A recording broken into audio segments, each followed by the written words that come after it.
یہ ہے اصل میں وہ مرحلہ جس کو کہ اب ایکٹیو ریزسٹنس سے تعبیر کیا جائے گا۔ نظام چونکہ جیسے ایک فرد ہے انسان، تو ظاہر بات ہے کہ آپ اس کے یہاں کوئی اگر چوٹ لگائیں گے تو سارے جسم میں درد محسوس ہوگا۔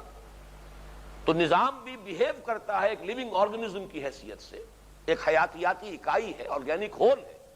اس کی کسی رگ کو آپ چھیڑیں گے تو پورا نظام ریئیکٹ کرے گا، پوری قوت کے ساتھ وہ آپ پر حملہ آور ہوگا۔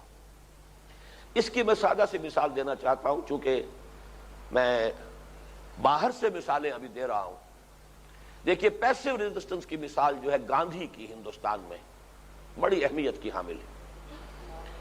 اس کی تاریخ کا یہ واقعہ کہ جبکہ ابھی اس کی طرف سے پیسو ریزسٹنس کے خاتمے کا اعلان نہیں ہوا تھا، کوئی اقدام نہیں ہوا تھا، چورا چوری ایک جگہ ہے بہار میں، اس تحریک کے دوران کچھ جو لوگ تھے، کارکن جو تھے کانگریس کے، وائلنٹ ہو گئے، کہیں کوئی تشدد کیا پولیس والوں نے، انہوں نے پولیس اسٹیشن پر حملہ کیا اور کئی سپاہیوں کو مار دیا اور لوٹ دیا، جلا دیا۔ گاندھی نے اسی روز اپنی پوری تحریک کال آف کر دی۔ پیسو ریزسٹنس کا دور ہے ابھی، یہ عدم تشدد کا دور ہے۔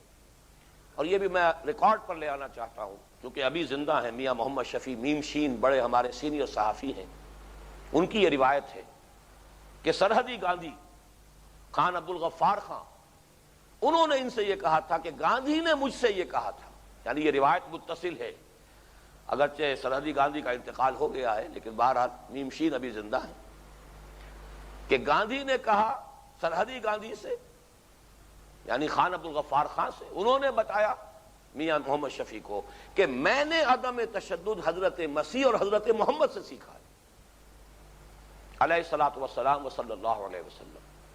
بہرحال اس وقت میں کوٹ کر رہا ہوں صرف گاندھی کے حوالے سے کہ پوری موومنٹ کال آف کر دی، اور بڑا ہنگامہ ہوا تھا، کانگریس میں بھی بغاوت ہوئی اس کے خلاف، پوری ایک شور مچ گیا کہ ہم تو کامیابی کے نزدیک پہنچ چکے تھے۔ اب اگلے مرحلے میں بھی میں اسی کی مثال دینا چاہتا ہوں۔ جب طے کیا ہے کہ اب ہم نے ٹکر مول لینی ہے تو بظاہر اتنا انوسنٹ، اتنا ایک یعنی معصوم سا قدم اٹھایا ہے، نمک بناؤ تحریک، پرماتما کا سمندر ہے، پرماتما نے اس میں جو ہے نمک پیدا کر دیا ہے، کسی کے باپ کی یہ جاگیر نہیں ہے، ہم تو پرماتما کے سمندر سے نمک لینے جا رہے ہیں، نمک بنانے جا رہے ہیں۔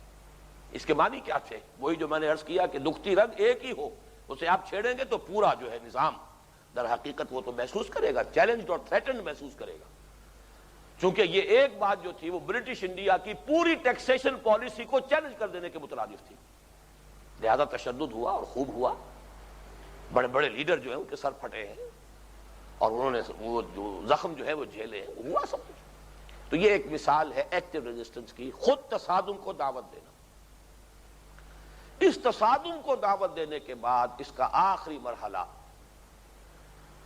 وہ پھر آرم کانفلکٹ ہے۔ اب جان ہتھیلی پر رکھ کر میدان میں آؤ، مسلح تصادم۔ اور ایک بات اور نوٹ کر لیجئے، پیسو ریزسٹنس سے ایکٹیو ریزسٹنس تک شفٹ اوور کرنا، سوئچ اوور کرنا، یہ نہایت کروشل، نہایت اہم فیصلہ ہے۔ یہ فیصلہ اگر غلط ہو گیا، قبل از وقت ہو گیا، اسیسمنٹ غلط ہے، ابھی جمعیت اتنی نہیں تھی، ابھی تربیت اور ٹریننگ کا وہ مرحلہ نہیں آیا تھا، تو گویا کہ ناکامی ہو جائے گی، تخت یا تختہ، دو کے سوا کوئی تیسرا طریقہ ہے ہی نہیں، تو پھر یہ کہ تختہ ہی ہوگا، ناکامی ہوگی۔ اگر بروقت کیا گیا ہے، صحیح اسیسمنٹ تھی، صحیح وقت پر اقدام کیا گیا ہے، چیلنج کیا گیا، کامیابی ہو جائے گی۔ بہرحال یہ ہے کروشل فیصلہ، بہت اہم، اور اس میں ہی اصل میں قیادت کی جو بھی اس کے اندر فہم و فراست ہے، اس کا اصل امتحان اسی مرحلے پر۔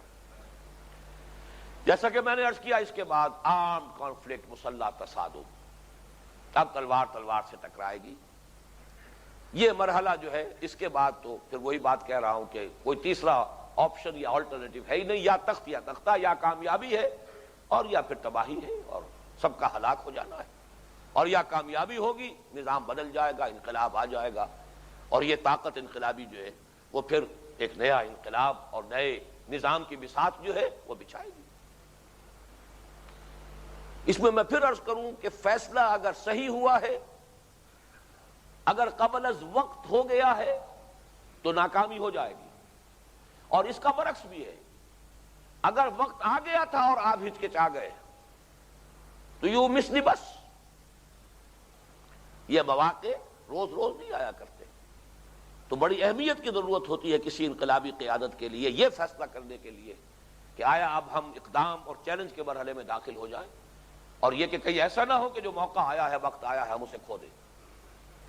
باقی آرم کانفلکٹ یہ 6 تو ہو گئے پورے 3 جمع 3 انقلابی نظریہ اور اس کی نشر و اشاعت.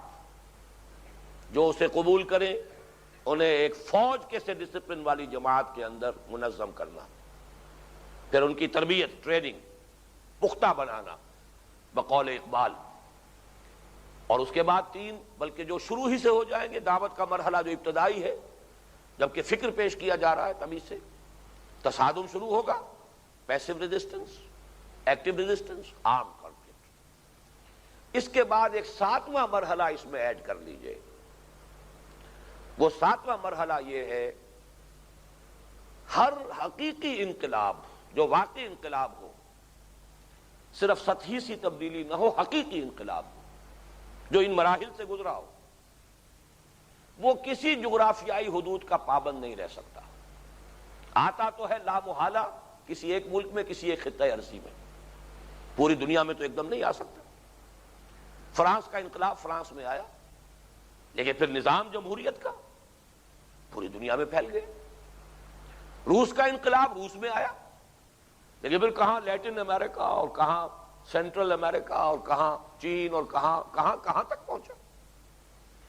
تو ہر انقلاب اگر وہ واقعی انقلاب ہے تو ایک ملک میں تکمیل کے بعد اس کی ایکسٹینشن, اس کی توسیع, جس کے لیے ایرانی انقلاب میں ایک اصطلاح استعمال ہوئی ہے تصدیر الانقلاب, ایکسپورٹ کرنا انقلاب کا, یہ اس کا لازمی خاصہ ہے. اس لیے کہ فکر کے لیے نہ کوئی پاسپورٹ ہے اور نہ کوئی ویزا ہے. فکر جو ہے وہ کسی جغرافیائی اور قومی حدود کی پابند نہیں.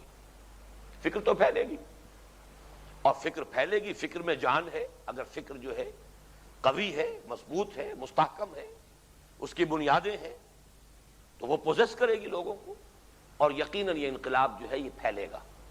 بلکہ آخری بات عرض کر رہا ہوں میں, اس کا اسی کا کانورس ہے گویا کہ یہ کہ ہر حقیقی انقلاب لازماً قومی حدود سے تجاوز کر کے پھیلتا ہے. اسے توسیع کہیں, تصدیر کہیں. اس کا کانورس کیا ہے؟ جو انقلاب کسی حدود کے اندر محدود رہ جائے, پھیل نہ سکے, جس کو ایکسپورٹ نہ کیا جا سکے, وہ حقیقت میں انقلاب ہے ہی نہیں.